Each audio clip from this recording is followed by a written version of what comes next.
Hello, everyone. Post the release of the full moon episode, I've seen a lot of debate on who was wrong or right in Stola's downfall. As a TLDR, I believe both Stolas and Blitz have their own faults in the situation and played parts in how it all fell apart. I think there is a lot of nuance, and at the end of the day, this situation boils down to them having to talk genuinely. That being said, I also see a lot of coddling towards Stolas and very little empathy extended towards Blitz. Disclaimer. The title itself may seem a little scary. This is no hate to Danny Motta. In fact, I appreciate his conversation in Livestream, and it was interesting to see his thoughts on everything. I wanted to chime in my own side, and I hope this video is not taken the wrong way. If it is, I have no qualms with deleting it and apologize genuinely and profusely. This video was mainly meant to put together pieces of information brought up in the Livestream and give more depth and understanding to his character. I will be addressing the following. 1. Blitz's anticipation to the full moon. 2. Blitz being blindsided. 3. Hell's hierarchy. 4. Blitz's illiteracy. 5. Blitz's self-loathing, self-hatred. 6. Ozzie's fallout. 7. Stola's POV, the deal, and sexual assault. You are all free to deconstruct and pick apart this video to your heart's content. I invite all conversation, theorizing, and analysis. I see that Blitz gets a lot of slack for his lack thereof of care and energy when it comes to the build-up of meeting Stolas that night for the full moon. While Stolas is singing about ending the deal and wanting a genuine relationship, Blitz is pushing it off as being another night for sex. But it does a disservice to Blitz's character to assume he doesn't entirely care. He does in his own way. Blitz is seemingly anxious about the words they haven't said and the topics they're conveniently skirting around. He continues to self-soothe by saying things like, "It's cool," and "Everything's fine." Additionally, they're meeting on the night of the full moon. Blitz has no reason to believe any sort of serious conversation is going to happen. It's the night they just always have sex. Remember this. I'll be circling back to it soon. When Luna points out that Stolas must be skipping out on the full moon because he's finally bored of Blitz, not only does this plant a seed in his head, but it also flares up his insecurity of not being enough. Blitz goes out of his way to buy dozens of sex toys, which he thinks Stolas will like in bed. The emphasis here is that he buys it for Stolas, and not for his own pleasure. Blitz has repeatedly said it's Stola's night, and he wants to make sure he's being good and pleasuring him. If Blitz didn't care about Stolas's wants, he simply would have made do with what they'd done nights before, and wouldn't be so worried about Stolas being bored with him. I believe a lot of Blitz's character boils down to seeing past a surface viewpoint. There is depth to him that you have to sit and analyze. With Stolas, he's rather easy to understand and read as a viewer. But Blitz puts on a callous front and buries himself beneath that. A lot of information we learn from Blitz comes from freeze-framing and internalizing certain shots and frames. A lot of people agree that Stolas did blindside Blitz with the presentation of the Asmodean crystal. I'd argue that it's not even the crystal itself which made Blitz teeter over, but rather the fact that Stolas follows up by saying Blitz no longer has an obligation to bed him, and then, with little fanfare, admits he has deeper feelings for him. Stolas already makes Blitz nervous by opening the conversation that he wants the grimoire back permanently. But the Asmodean crystal being a genuine gift didn't seem to bother Blitz. In fact, you can see his eyes shining and a smile on his face when he asks, "What?" I will touch on this later, but when have we ever seen Blitz receive a genuine gift? I believe Blitz is touched and sentimental over the fact that Stolas seemingly gave him something without asking. But the moment Stolas clarifies, Blitz gets upset. An important note to have is that we, as the viewer, have a lot of insight to Stolas and how he feels about Blitz. We see these intense monologues, the dramatic singing, and his grand plans of confessing and them getting together. Blitz has seen absolutely none of this. Danny brings this up as a point, and I am glad he did. Remember how I said to keep in mind the full moon date? Stolas decides to have this very serious conversation on the one night where he and Blitz spend together having sex. Blitz is, of course, going to be blindsided because when he was expecting a night of sex, he's being thrown into a deeply serious conversation about feelings. Blitz thinking Stolas's confession was roleplay shows Blitz's own self-loathing, but also just how blindsided he was. He spent the entire day worrying about Stolas and pleasing him, buying toys he thought Stolas would like, to the point that while Blitz is shopping and being stalked by the cherubs, while his assassin instincts are telling him something is wrong, he dismisses it and gets back to focusing on buying things for Stolas. He builds up the events which will transpire at night as just sex, because why has he ever been led to think differently? Stolas asks Blitz to stay of his own volition, and to Blitz's credit, he does stay. The fandom long thought Blitz would hightail and leave Stolas alone, as did I. But it was Stolas who fled the conversation first, upon reading Blitz's misunderstanding as flat-out rejection. It goes downhill from here. Stolas points out that he's upset Blitz's first assumption is that it's always about sex, which I find extremely appalling, since it was Stolas who propositioned Blitz with the deal of sex for the book in the first place. A tweet made by the writers of Spindlehorse shows that they wrote the dialogue that way on purpose. This is a launchpad set up for a future conversation, surely. While Blitz was wrong to raise his voice and start yelling, he has valid points. From his point of view, Stolas did spring the feelings on him. He didn't get a minute to even think about everything seriously. Stolas spent months silently mulling and considering his words to Blitz, his feelings. And the moment he thinks Blitz is rejecting him, it flares up Stolas' own trauma and insecurities, and he disengages. But Blitz knows none of that, and assumes Stolas is just dismissing him like the own butlers he has in his home. And this leads on to the next point. It's not stated outright in the show, but it's heavy implied that imps are considered bottom of the barrel in hierarchy, alongside hellhounds. In fact, imps are even below human sinners who go to hell after dying. There are a lot of points which point to imps and hellhounds being seen as lesser than by other hellborn demons. Whether you want to interpret the following as classist or straight-up racist is up to you, but you cannot deny how, at the bare minimum, it points out discrimination in hell's hellborn society. Blitz seems annoyed when called a fire toad by a hellborn child. An envy ring hellborn refers to Blitz as filthy Wraithian and unemployed rabble. Stryker even comments, upon first meeting Blitz, that it's unusual for imps to start their own businesses. Royal demons, such as Ars Goetia nobility, of course, look down on imps. They keep imps as servants and treat them rather harshly. Look at the servant Stolas and his father, Paimon Keep. Look at the way Stolas treated the imp when on the phone with Stella. Look at the name of the shop Stolas, Stella, and Andrealphus were at when discussing the divorce proceedings, and how the imp was treated. Speaking of Stella, when finding out about Stolas's infidelity, she is not upset over Stolas cheated, but rather enraged that he cheated on her with an imp of all demons. This should further highlight how inferior other demons view imps as. This is speculation and reading between the lines for me, but I would not be surprised if a point of contention between Stolas and Blitz could be that Blitz is uncomfortable with the fact that Stolas keeps imp servants around.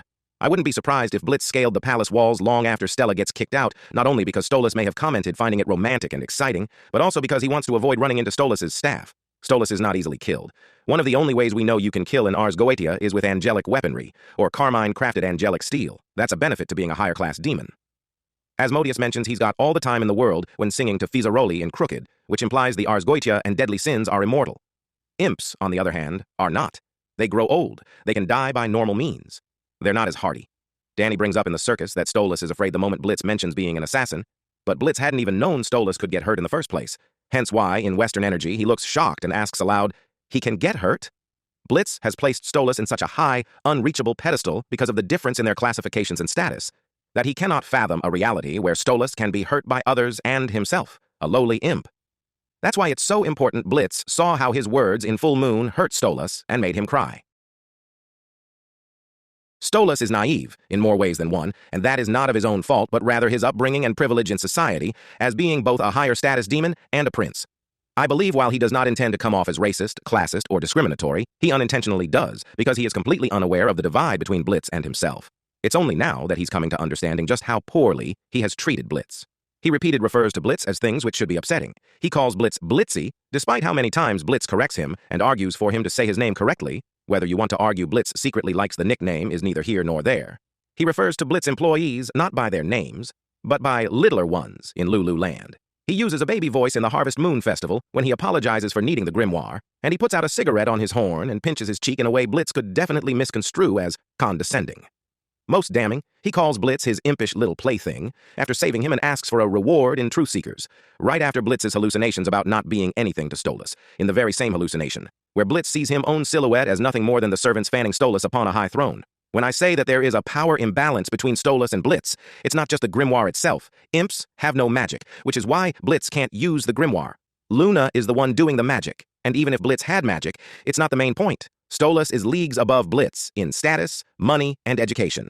Stolas may not mean the things he says, but it doesn't remove the fact that Blitz hasn't seen Stolas be direct towards him in any other capacity except supposedly looking down on him, which is entirely a miscommunication.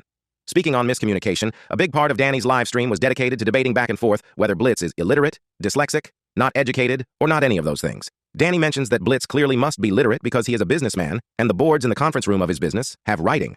However, the show has sprinkled in a lot of small details, which show Blitz most likely cannot spell. First and foremost, we see it in Episode 1, where Blitz has put up a billboard promoting IMP and used text-to-speech. In my mind, I see this as Blitz acknowledging he spells poorly and cannot write, and to combat this, uses text-to-speech to write more legibly. This, ironically, backfires. Then, there's the fact that his assassination plans are usually only drawings, both in Spring Broken and Seeing Stars. Blitz draws out the plan as opposed to writing anything. Moxie even comments how it's not a plan. When Blitz puts up the poster announcing a 50% off deal in Spring Broken, Moxie goes as far as to comment, "Sir, there is no way we are going to get enough clients by the end of the day with one poorly spelled bad grammar flyer." It's theorized that when Blitz adopted Luna, her name was originally spelt Luna, as in the Spanish word for moon. However, because of his notorious bad spelling, he ended up spelling it Loona instead. Danny mentions that Blitz is coming off as simply callous and uninterested in Stolas' texts. However, consider the following. In Seeing Stars, we get a glimpse into Millie's text history with Blitz at the end of the episode. In it, we see she was asking him if he thought Moxie would like the handcuffs. He left her on read. In that same screenshot, we see him misspell once again, where he says making Stolas do it now. Additionally, Blitz has over 526 unread messages on his phone, as we see in the Cherub's episode. Despite that, and despite the fact he left Millie on read for 2 weeks, who is his literal employee, he goes out of his way to respond to Stolas' texts immediately after receiving them, no matter to what degree. He even picks up all of Stolas' calls we've seen thus far. In his hallucination in Truth Seekers, his insecurity goads by pretending to be Moxie and speaking eloquently.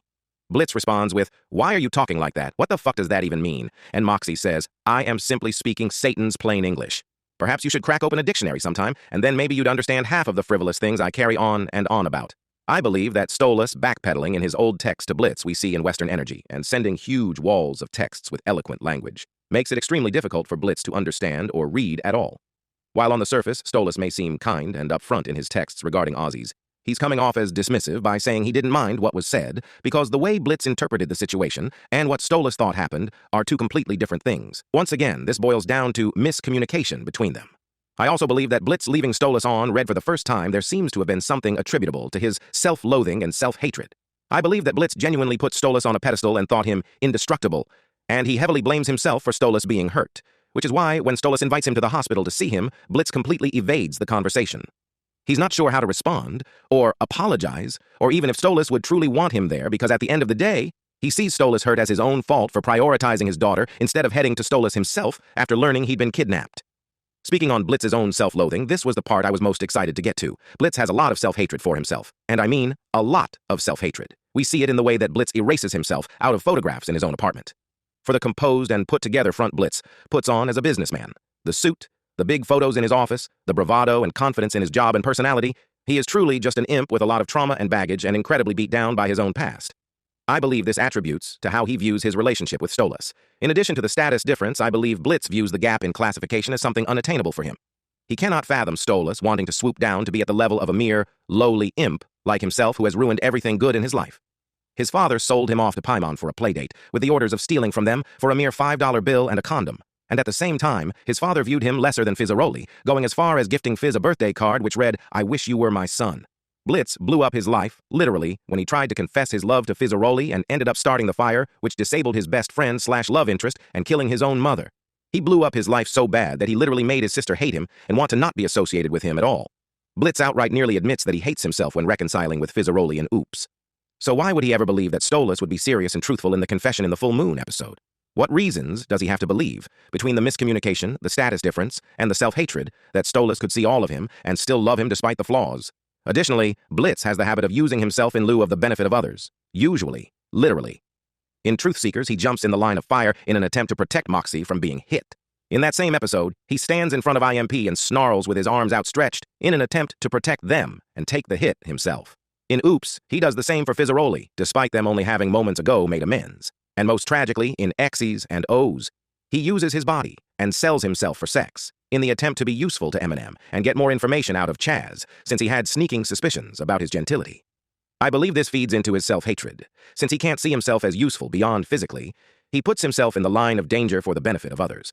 It's why him selling himself to Stolas for the grimoire makes so much sense. It benefits IMP, and it's an easy meal ticket to Earth, despite us being shown Blitz is capable of procuring other means to get to Earth, such as stealing an Asmodean crystal in Unhappy Campers to get to the summer camp and find his sister. Yeah, he finds Stolas to be sexually compatible. That's an optional benefit, and not the main reason. Something I also don't see mentioned often is just how much Blitz craves a serious, loving relationship, despite his self-loathing. He stalks Eminem specifically because he's trying to live vicariously through them. He invites himself to their dates, to their nights together, to watch them, because deep down, it's what he wants, but he's too afraid and too caught up in his own hate to let someone in. In Truth Seekers, the hallucinations said it clearly. Stryker mocks him about not wanting to do it alone, Verosika mocks him for shoving away anyone who gets too close, and when looking up at Stolas, Moxie's voice rings. It's rather unfortunate. You fear intimacy but also crave it as well. His own trauma doesn't allow him to seriously, fully consider that Stolas' words hold any merit beyond Stolas seeing him like the rest of the Gotya do, as some fetish for the lower class that will eventually lose interest. And despite being afraid of being hurt like that, Blitz finds himself still falling for Stolas. That's why the art style changes when Blitz crawls to Stolas in the hallucination. Being with Stolas helps Blitz heal his trauma and wounds. Additionally, Blitz has a big fear of losing people. His hallucination in Truth Seekers points out how he's afraid Moxie and Millie will simply get up and leave him behind because they grow sick of him. Everyone Blitz has in his life is tied to him out of some sort of obligation. Luna is his daughter, sure, but he adopted her. He's her legal guardian. M&M, despite wanting to be buddies with them and treat them like siblings, are his employees first and foremost. Stolas is essentially his fuck buddy. Fizzaroli is pretty much the only person who is tied to Blitz not out of obligation, but because he wants to be there. The circus has long burned down. They are no longer tethered by the shared circus acts. I believe that Fizzaroli's accident plays a big part in how Blitz approaches relationships. His first love and crush became disabled. Because of him, Verosica hates him for unknown reasons, and mixed along with his low self-esteem, it's no wonder Blitz shouts, "I destroy everything, I make everyone's lives worse," in the Season 2 Part 2 trailer for Helluva Boss. Blitz is terrified of loving Stolas genuinely. He's terrified of accepting those feelings and the repercussions. He has already learned that Stolas is not infallible. He has learned others, and that more specifically, he can hurt Stolas. Stolas is no longer on a pedestal. He's not untouchable. He can get hurt. And for Blitz, that changes everything. Ozzie's is the one episode that was the pivotal switching point for whether people were majorly sympathizing with Blitz or with Stolas. I believe both sides were fair in their assessment. Both sides were hurt. And both sides had expectations that they didn't communicate clearly. Blitz invites Stolas out because he has no one else to join him. He wants to stalk M&M because, as mentioned, he's living vicariously through them and their happy relationship. Stolas goes under the pretense that this is a date, not understanding Blitz is preoccupied and obsessing over keeping an eye on M&M. To Blitz, they're fuck buddies, and he doesn't think Stolas should care as much as Stolas actually does. It seems that Stolas gets across to Blitz a bit when they're at the table, because when Stolas starts inquiring on his day and genuinely asks how he's been, Blitz is surprised. He goes as far as to put down the binoculars and turns towards Stolas, shocked and stumbling over his words. The moment is ruined when they realize both Fizzaroli and Asmodeus are the owners. And it only gets worse when Verosica publicly humiliates Blitz in front of everyone. To his credit, Stolas stands up and seems about to interject, but the moment he does, Asmodeus takes it as an opportunity to instead turn eyes onto Stolas. What becomes a moment of lambasting insecurity turns into publicly shaming them both, in different ways. Blitz misunderstands Stolas when he hides behind the menu, believing that Stolas is embarrassed to be seen out with him. Stolas was, in actuality, hiding in shame from embarrassing his own family, and namely his daughter. But Blitz couldn't have known that. And instead, because Verosica had been focused on humiliating him moments before, and Asmodeus is asking Stolas if he really left his smoking hot wife and daughter just to shack up with an imp, he misconstrues Stolas hiding his face as embarrassment. Once again, Blitz feels nothing more than a clown at the circus. And this is particularly why Stolas backtracking his messages in Western Energy is so upsetting. By Stolas making light of what happened in Ozzie's, by him saying Asmodeus can simply be like that he's a jokester, and he found the jokes rather funny himself, he's compounding to Blitz the insecurity that Stolas sees him as a joke, as someone not even worth being seen in public with. To Blitz, it emphasizes he's just a bedroom fetish for Stolas being used for sex in exchange for access to the grimoire.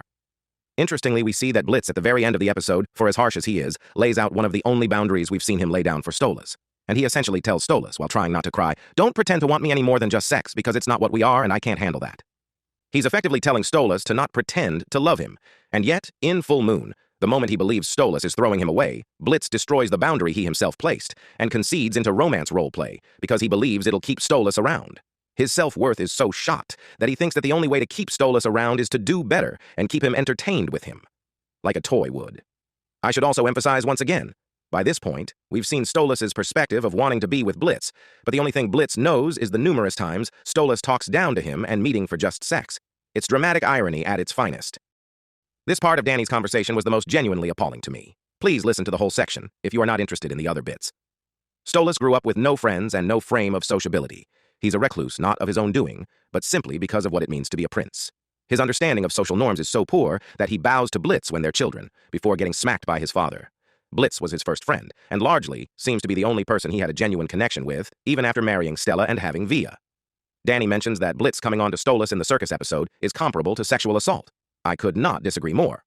Prior to Blitz mentioning that he was an assassin, Blitz and Stolas had been flirting heavily. Stolas because he was genuinely interested in Blitz, and Blitz because he was simply matching the energy Stolas initiated when they entered the bedroom from the party. Stolas leans away after saying, "Oh, how afraid should I be?" But before it cuts to Blitz looking at the grimoire on the shelf, Stolas is clearly seen smiling and looking down at him. We know from prior episodes that Stolas and Blitz do have a consensual BDSM relationship and do a lot of scenes together. They are an incredibly kinky pairing. Blitz leaning forward and asking, "How afraid do you want to be?" is not sexual assault.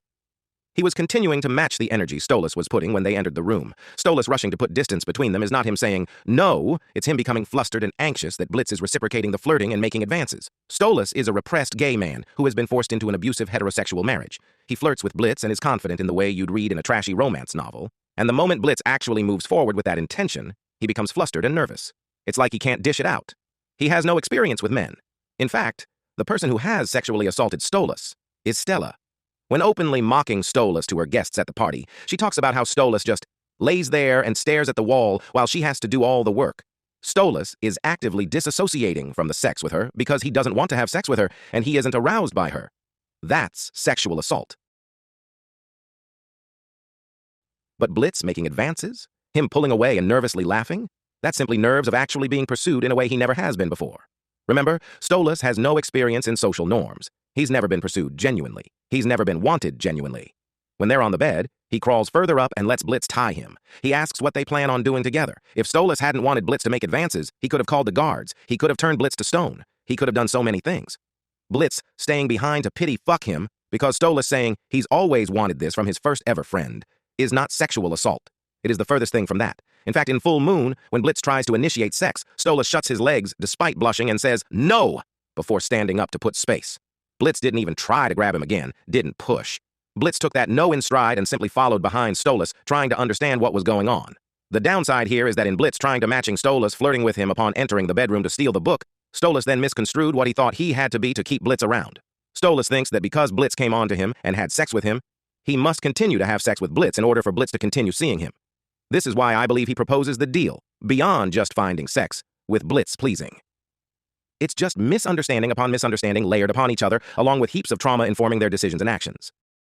All in all, while both Blitz and Stolas are at fault for how the chips fell apart in Full Moon, I hope this video serves to paint a clearer picture of who Blitz is as a person and why he acts the way he acts. I hope this better informs you all of the decisions he makes and why, and helps paint his side a little more clearly. I, by no means, absolve Blitz of faults. He committed many errors, too. Shutting down conversation with Stolas, pushing aside Stolas' attempts to reach out, shouting at Stolas. It all boils down to misunderstanding and miscommunication. But I also think people are extremely quick to side with Stolas because we as the viewer see more into his head and things are spelled out more visibly and clearly for Stolas than they are for Blitz. And I hope this video helps detail those nuances. At the end of the day, Stolas and Blitz are attempting to navigate a relationship which started as a child being sold to a prince for a day, navigating life-altering trauma, and then coming together again to continue as fuck buddies. One is a pansexual man who blew apart his own life and has experienced so many facets of life just to survive. The other is a repressed gay man who has not had the ability to stretch his wings at all due to abuse and expectations. It is incredibly nuanced and difficult, and I believe Spindlehorse is doing a great job in depicting how these two grow as characters.